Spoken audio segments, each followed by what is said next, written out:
Holmes, The Blue Diamond by Sir Arthur Conan Doyle.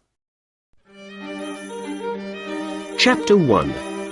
An Old Hat.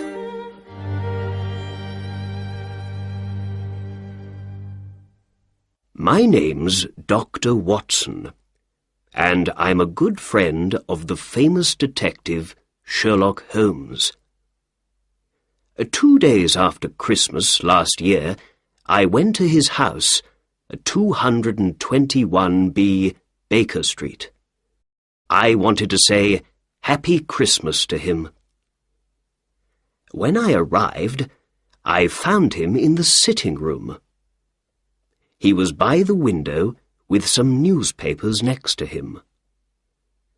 There was an old hat on a chair near him, and he had a magnifying glass in his hand. "You're working on something," I said. "Shall I go?" "No," said Holmes. "Sit down and look at that interesting old hat over there." I sat down. It was cold out in the street, but it was nice and warm in Holmes's sitting room. "Why are you interested in that old hat? Is it something to do with a crime?" I asked. Holmes laughed. "Not a crime, no," he said. "I got it from Peterson, the doorman at the Baker Street Hotel. He found it in the street and brought it here on Christmas Day for me to look at. He also brought a dead bird with him, a good fat Christmas goose, at the same time. I gave the goose back to him this morning. He's cooking it at his house now, and he's going to eat it for dinner tonight." "Oh, first it was a hat, and now you're talking about a goose," I said. "I don't understand." "Then let's begin when it all began," said Holmes. At about 4 o'clock in the morning of Christmas Day, Peterson went home after work. When he got to Tottenham Court Road, he saw, in the street in front of him, a tall man with a goose over his shoulder. Peterson walked behind him for some time. There were some young men in the street in front of them. Suddenly, one of them hit the tall man's hat off his head, and it fell into the road. Then the tall man tried to hit the young man with his walking stick, but by accident he broke the window of a shop behind him. At that moment, Peterson ran to the man to help him, but the tall man ran away. Perhaps he felt bad about breaking the shop window. Perhaps he thought that Peterson, in his doorman's coat and hat, was a policeman. When he ran, he left his Christmas bird in the street next to his hat. The young men ran away at the same time. So Peterson took the goose and the hat home with him, and the next day he brought them here.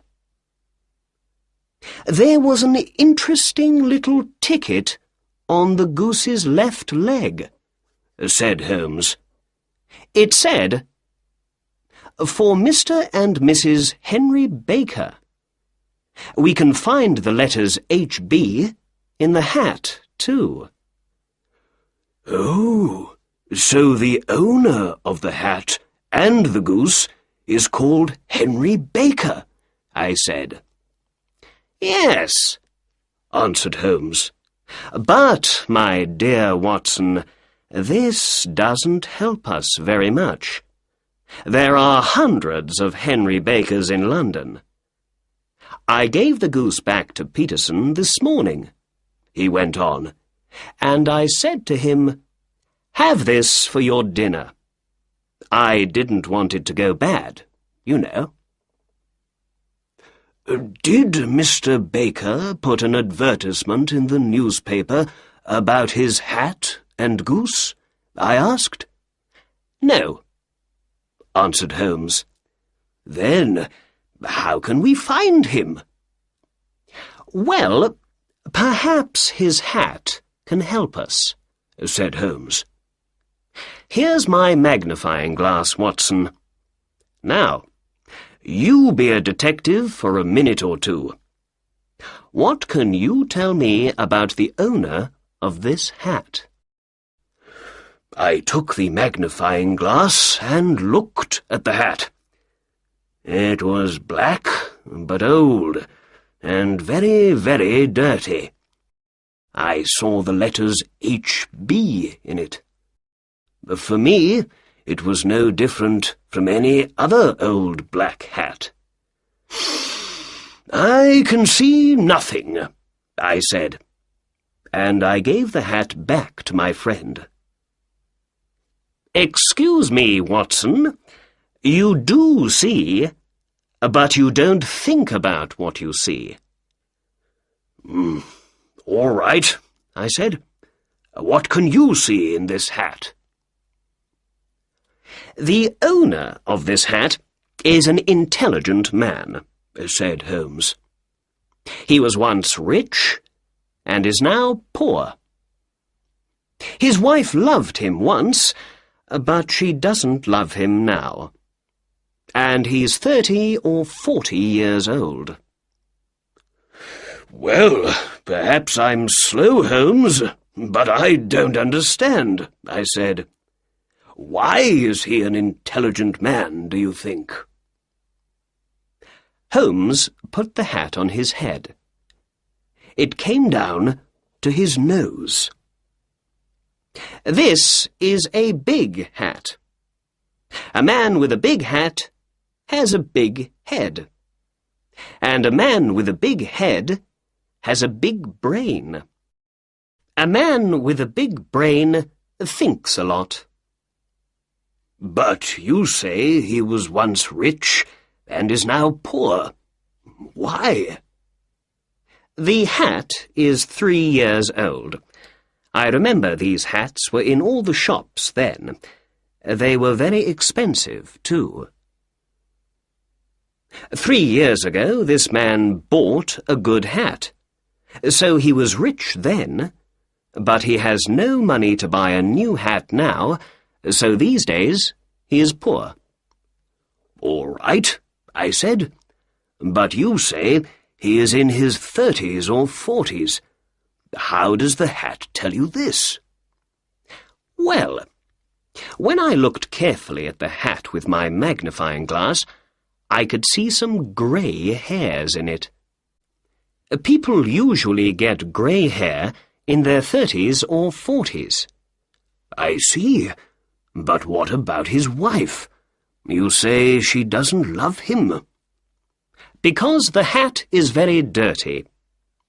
When a woman loves her husband, she cleans his hat for him."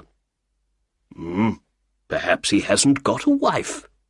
"Yes, he has. Remember the ticket on the goose's leg?" "Ah, yes," I said. "You have an answer for everything." At that moment, the door opened, and Peterson, the hotel doorman, ran into the room. He looked very excited. "The goose, Mr. Holmes! The goose!" he said. "What's the matter with the goose?" asked Holmes. "Did it come back from the dead and fly off through the kitchen window?" "No, Mr. Holmes. My wife found this in the bird." Peterson opened his hand. There was a beautiful blue diamond in it. Chapter 2. The Blue Diamond.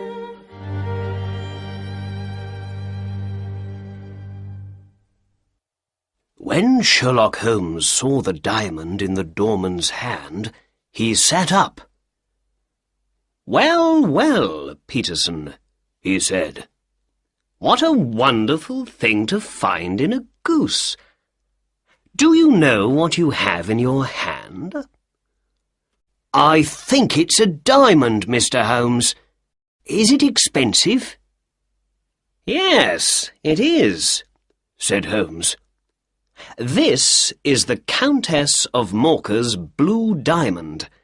It disappeared a week ago." "How do you know that?" I said. "Watson, you must read the newspapers more often. There's an advertisement in the Times today about it. Here, look." Holmes gave the advertisement to me. Then Holmes spoke to the doorman. "It's a very expensive jewel, Peterson. The Countess paid about £20,000 for it. Last week, someone took it from her rooms in the Cosmopolitan Hotel. Now the Countess wants to get her diamond back. She says that she's going to give £1,000 to the finder." "£1,000?" cried Peterson excitedly. Then, without saying more, he sat down in the chair between us. First he looked at Holmes, and then he looked at me. "The diamond disappeared 5 days ago, I think," I said. "Yes," answered Holmes. "They say a young man, John Horner, took it. Here's a newspaper report about the case." Holmes gave an old newspaper to me, and I read the report. "A diamond disappears from the Cosmopolitan Hotel. The Countess of Morcar's blue diamond disappeared from her room at the Cosmopolitan Hotel on the 22nd of this month. The police think John Horner, 26 years old, took the diamond from a jewel box when he went to repair the window in the room. James Ryder, the assistant manager of the hotel, told the court, 'I took Horner to the Countess's room, but then I went away for some time. When I came back, Horner wasn't there, and I found the open box, without the jewel in it, on the table next to the bed.' Catherine Cusack, the Countess's maid, spoke next. 'I heard Mr. Ryder call, and I ran to the Countess's room. There I found Ryder with the jewel box in front of him. The police found Horner at his home later that day, but they couldn't find the diamond. Later, Detective Bradstreet spoke to the court. 'When I said, "You're a diamond thief," Horner hit me.' Soon after that, Horner told the court angrily, 'You've got the wrong man. I didn't take the Countess's diamond. I'm not a thief.' Bradstreet then told the court, 'Horner went to prison once before for being a thief. I say he took the diamond. The case goes to the High Court next week.'" "Well, that's the newspaper report about the diamond," said Holmes. "Now we need to understand how the jewel left the Countess of Morcar's room in the Cosmopolitan Hotel and arrived in Tottenham Court Road in a goose. You see, Watson, there is a crime in this case. Here's the diamond. The diamond came from the goose, and the goose came from Mr. Henry Baker, the man with the old hat. I know you felt a little bored when I told you all about Mr. Baker, but now we must find him. Where and how does he come into the case of the blue diamond?" The answer to these two questions is most important. "But how can we find him?" I asked. "Through a newspaper advertisement," answered Holmes. He took a pen and began to write.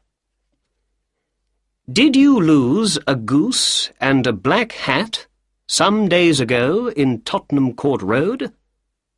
Are you called Henry Baker? Please come to 221B Baker Street this evening at 6:30 to get your things." "There. That says it all, I think," said Holmes. "Yes, but is he going to read it?" I asked. "Yes, Watson, I think he is. He's a poor man, remember? At the time he was afraid because of his accident with the shop window, but now I believe he feels very sorry about running away and thinks, 'Why did I leave that bird in the street?' Perhaps he looked for a newspaper advertisement about it yesterday. I think he's going to look again today, too. What's more, we've got his name in the advertisement, so I believe his friends are going to see it and tell him about it." "Yes, I see," I said. Holmes gave some money to the doorman and said, "Peterson, please go down to the newspaper offices and put this advertisement in all the evening newspapers." "Very good, sir. And shall I leave the diamond with you, sir?" "Yes, Peterson. And I say, Peterson, after you leave the newspaper offices, can you buy a goose and bring it back here? We need a new bird for Mr. Henry Baker when he comes. Your family is eating the old one for dinner today, so he can't have that." The doorman went out of the door and down the street. Chapter 3. Mr. Henry Baker.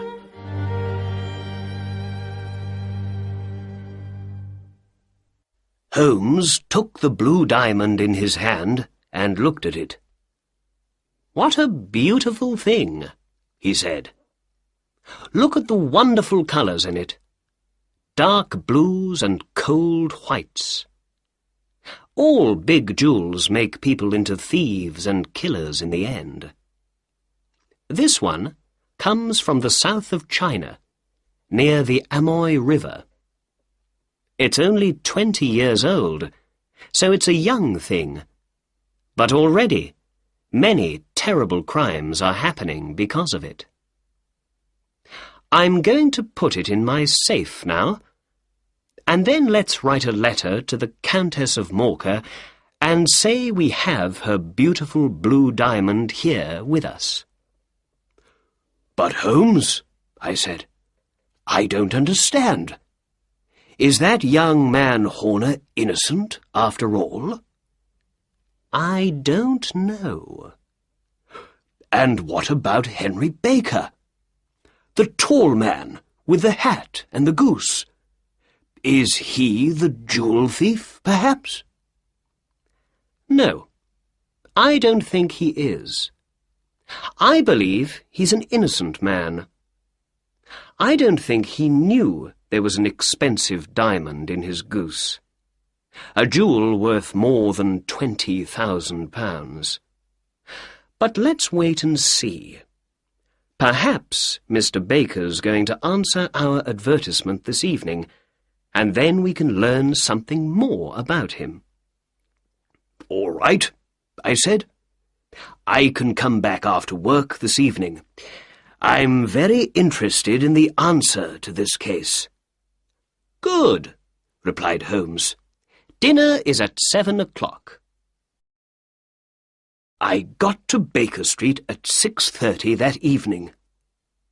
There was a tall man already at Sherlock Holmes's front door when I came down the street. He wore a long winter coat and had a Scottish hat on his head. When I arrived next to him, the door opened. Mrs. Hudson, Holmes's housekeeper, said, "Good evening" to the two of us, and we went in and upstairs to Holmes's room. "Mr. Henry Baker, I believe," said Holmes to the man when he came in. "Please, sit down." Holmes looked at me and smiled. "Ah, Watson, good. You are here when we need you." Then he looked back at his other visitor. "Is that your hat, Mr. Baker?" Mr. Baker looked at the hat on the chair. "Yes, sir. That's my hat. There's no question about it." He was a big man with a big head, an intelligent face, and grey hair. I remembered Holmes's words about him. He wore a dirty old black coat, with no shirt under it, but he spoke slowly, quietly, and carefully. I looked at him and listened to him, and I thought, yes, this is an intelligent man. He was rich once, but now he has no money, and things aren't easy for him. "We found your hat and your goose some days ago," said Holmes. "But we couldn't find you very easily, Mr. Baker. We didn't know your address. Why didn't you put an advertisement in the newspaper with your address in it? We waited and waited for an advertisement from you, but saw nothing." Mr. Baker smiled. "Oh, I'm sorry. Advertisements are expensive, and I haven't got a lot of money these days. I had once, but not now," he went on. "And, well, I thought those young men in Tottenham Court Road had my hat and my goose, and I didn't want to put an expensive advertisement in the newspaper for nothing." "I understand," said Holmes. "Now, before we say more, I must tell you something about your goose, Mr. Baker. I'm sorry, but, well, we ate it yesterday, you know." "You ate it?" said our visitor, and he stood up excitedly. "Yes. Well, we didn't want it to go bad, you see. But we bought a nice new goose this morning for you. It's on the table there, by the door. Is that all right for you?" "Oh, yes, yes," said Mr. Baker happily. He sat down again. "And let's see. I think we have your old goose's feet, head, and everything from inside it in the kitchen.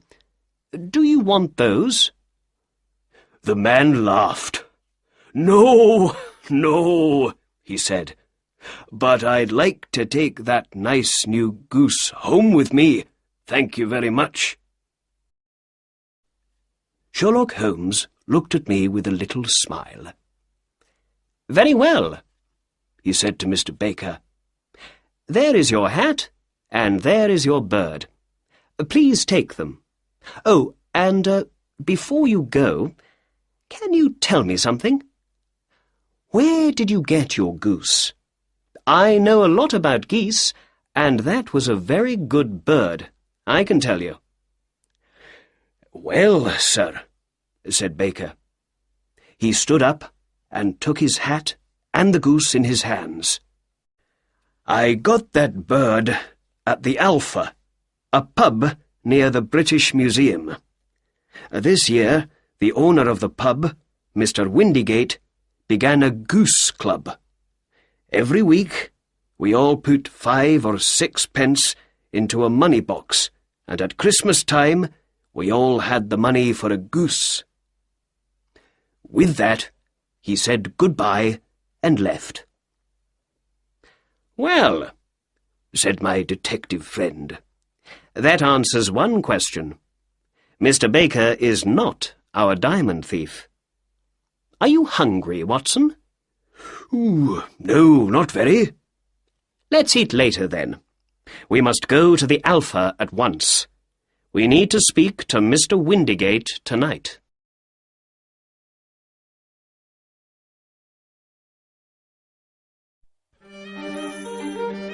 Chapter 4.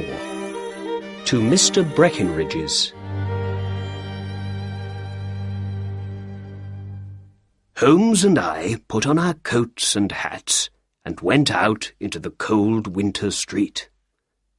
The sky was dark over our heads.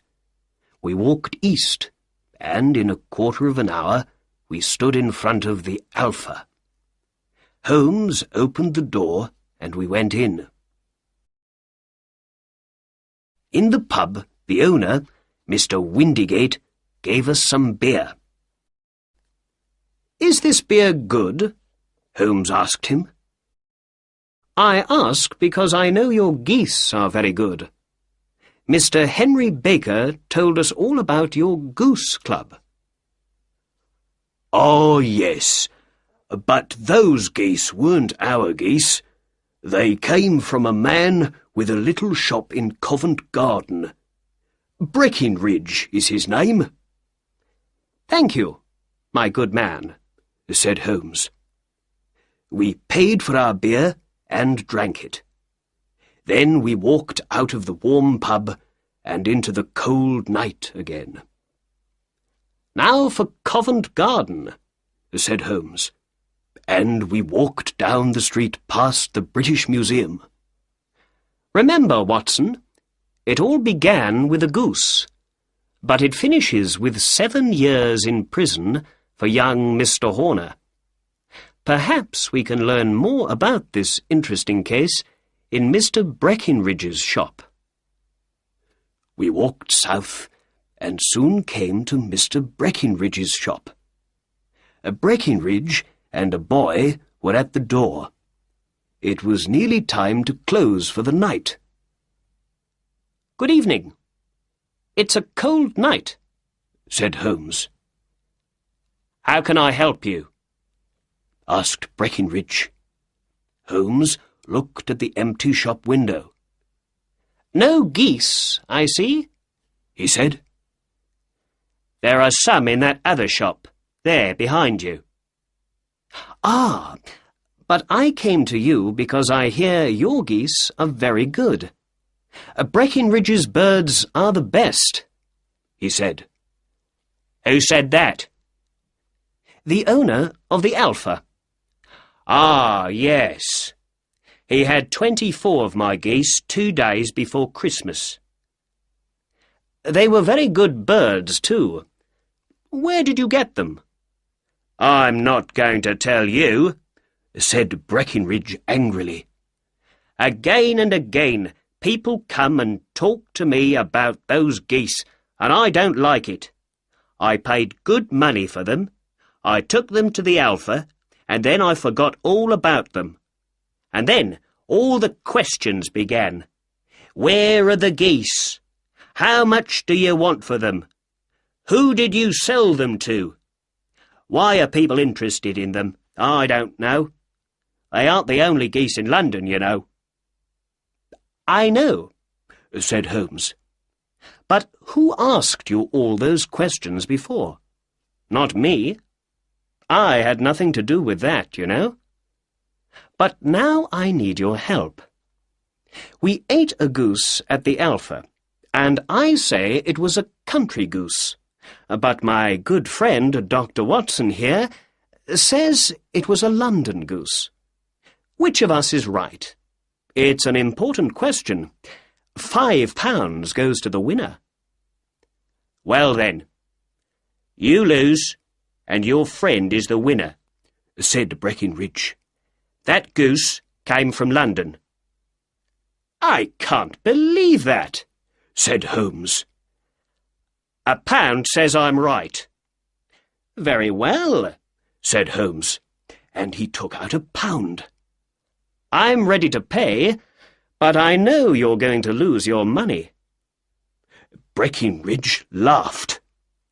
Bring me the books, Bill, he said. The boy brought 2 books to him.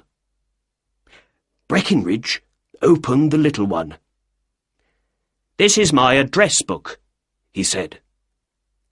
When people sell their geese to me, their addresses go in here. Country people on the left and town people on the right. The numbers after every name are page numbers in my big book.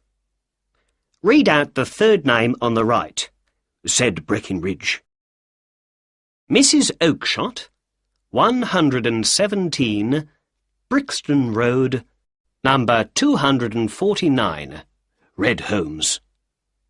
Then Breckinridge opened the big book. And this is my in and out book, he said. Let's look at page 249. Here we are. Mrs. Oakshott. What can you see for December the 22nd? 24 geese, from Mrs. O, read Holmes. All 24 to Mr. Windigate at the Alpha. There. What do you say now? Said Breckinridge. Holmes put his pound into Breckinridge's hand angrily.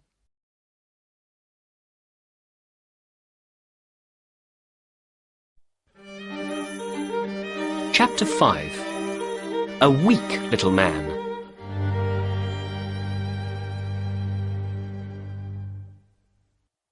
In the street, Holmes stopped. Suddenly, he wasn't angry. He began to laugh. You see, Watson, he said, Breckinridge didn't want to tell me Mrs. Oakshott's name and address at first, but later, when he saw he could easily get £1 from me, he told me everything. And he said something very interesting when he got angry. Did you hear? Other people are asking questions about those geese. Suddenly, there was a lot of noise from Mr. Breckinridge's shop behind us. We looked back at it. Breckinridge stood, tall and angry, in front of his shop door. A weak little man stood in front of him in the street. Look, you, Breckinridge shouted. I don't want to hear any more about those geese. Mrs. Oakshott can come and speak to me when she wants, but not you. You have nothing to do with it. Did I get the geese from you? No, but one was my goose, I tell you, cried the little man. Then ask Mrs. Oakshott for it. But she told me ask Mr. Breckinridge for it. Well, that's nothing to do with me. I don't want to hear any more from you. Do you understand? Now go away. Breckinridge closed his shop door angrily, and the little man ran off down the dark street.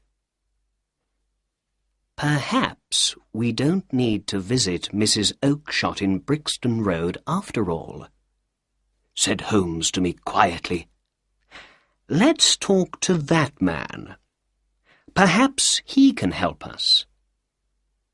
Holmes walked quickly up behind the little man and put a hand on his shoulder.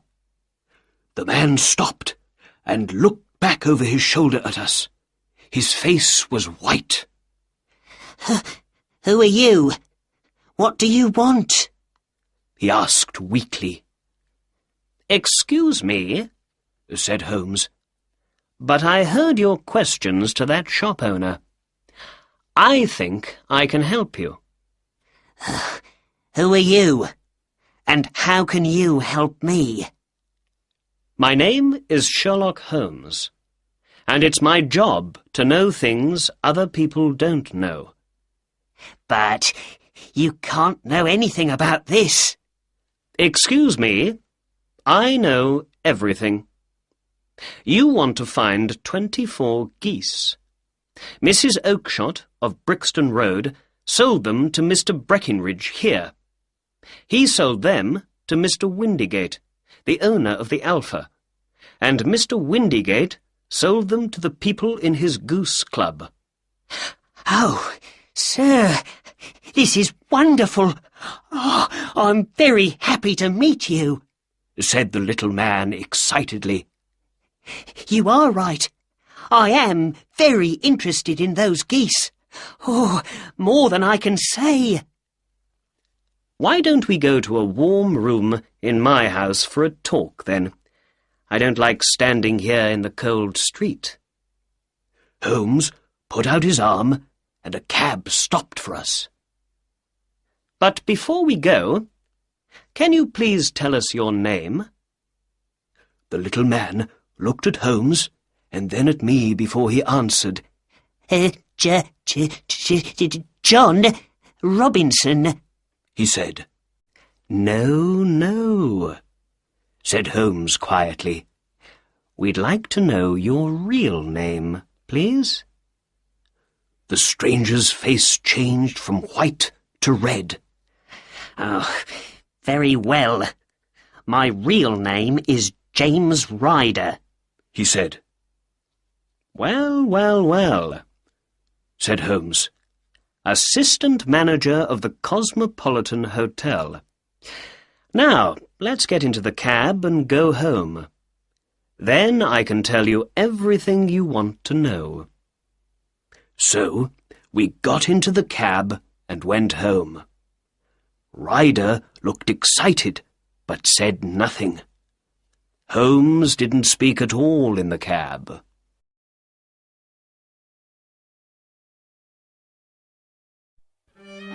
Chapter 6. 1 or 2 questions.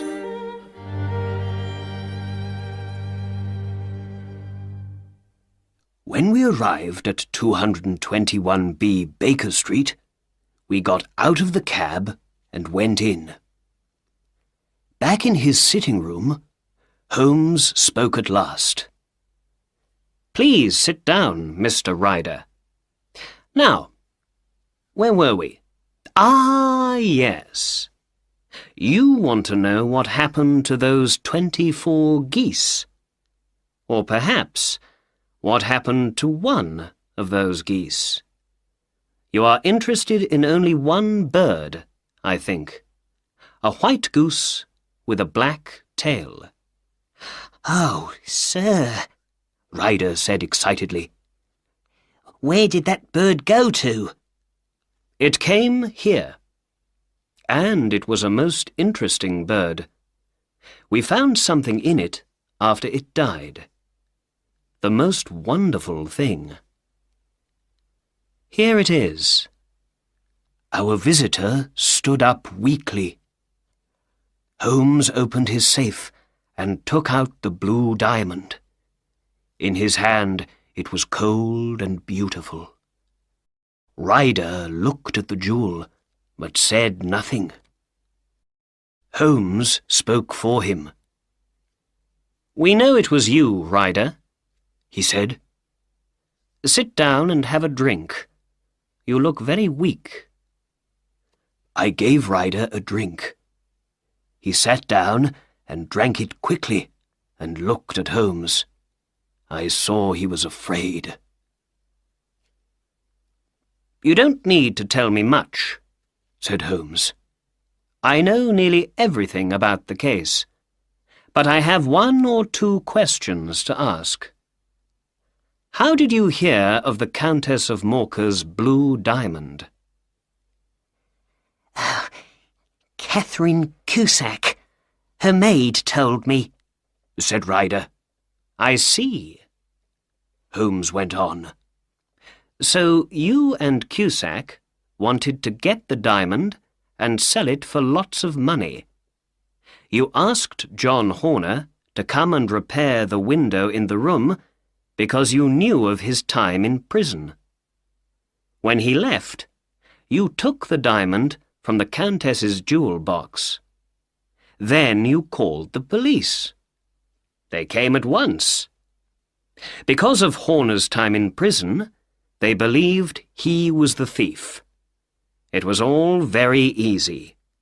Then— "Oh, please, please," cried Ryder, now on the floor at Holmes's feet. "think of my father. Think of my mother. I never did anything wrong before. I'm never going to do it again. Please don't tell the police. I don't want to go to prison." "Sit down in your chair," said Holmes coldly. "You're crying now, but did you feel sorry for young Horner?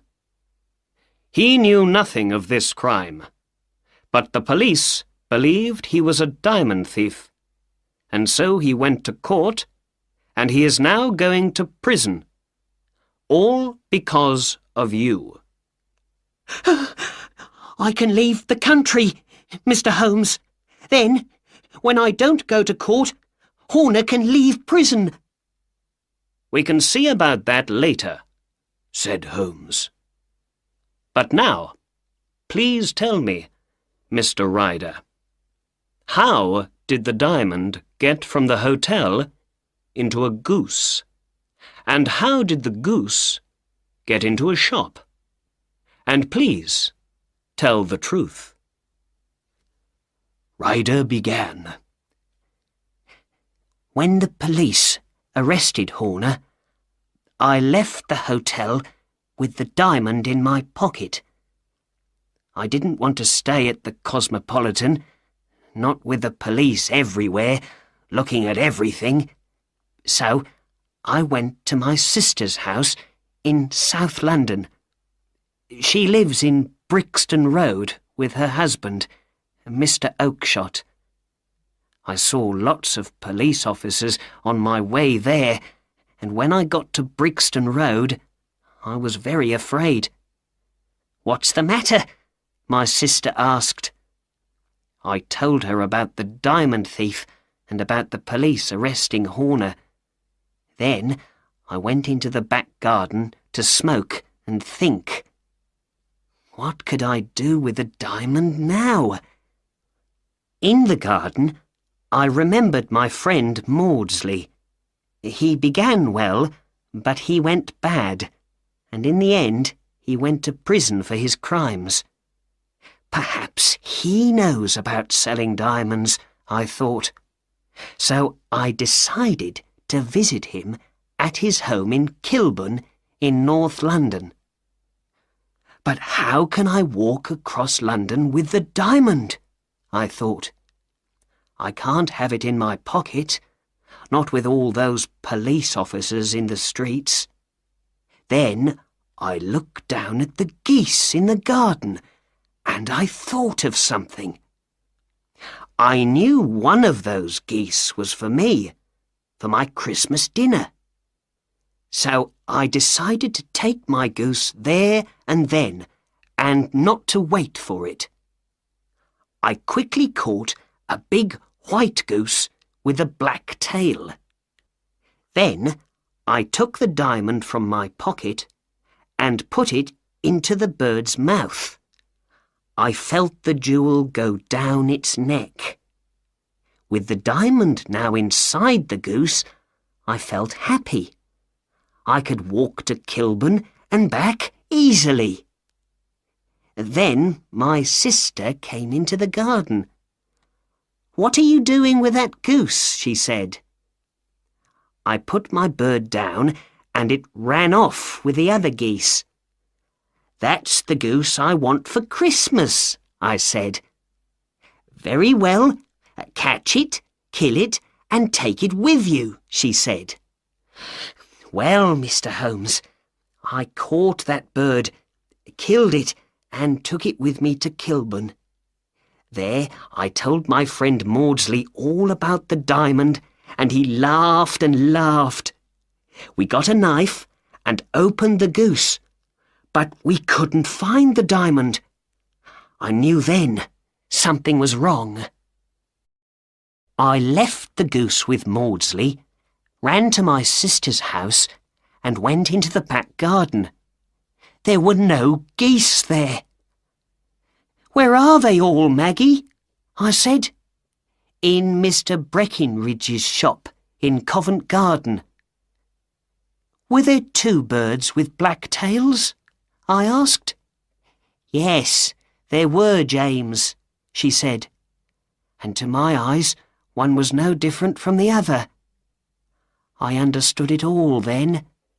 The diamond was inside the other goose with the black tail, and that goose was now in Mr. Breckinridge's shop. I ran to Covent Garden at once and went to Breckinridge's. But the geese weren't in his shop, and when I asked about them, he told me, "I sold them all at once." "But you must tell me. Where are they now?" I asked again and again. But he never told me. You and Dr. Watson heard him earlier tonight, Mr. Holmes. He never answered my questions. Now my sister thinks I'm a terrible brother. I'm a thief. I'm going to lose my good name. And I never got any money from my crime at all.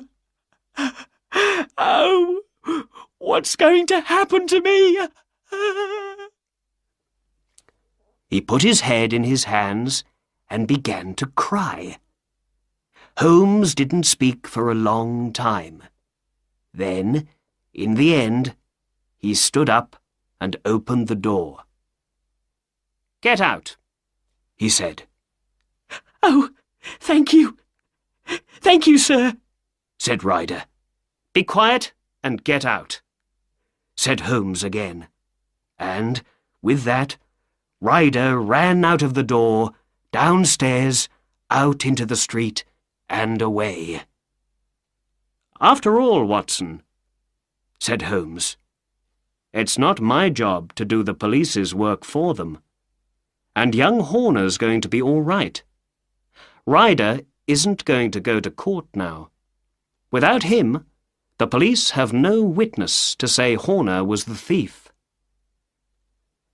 Perhaps I'm doing something wrong, but I don't believe it.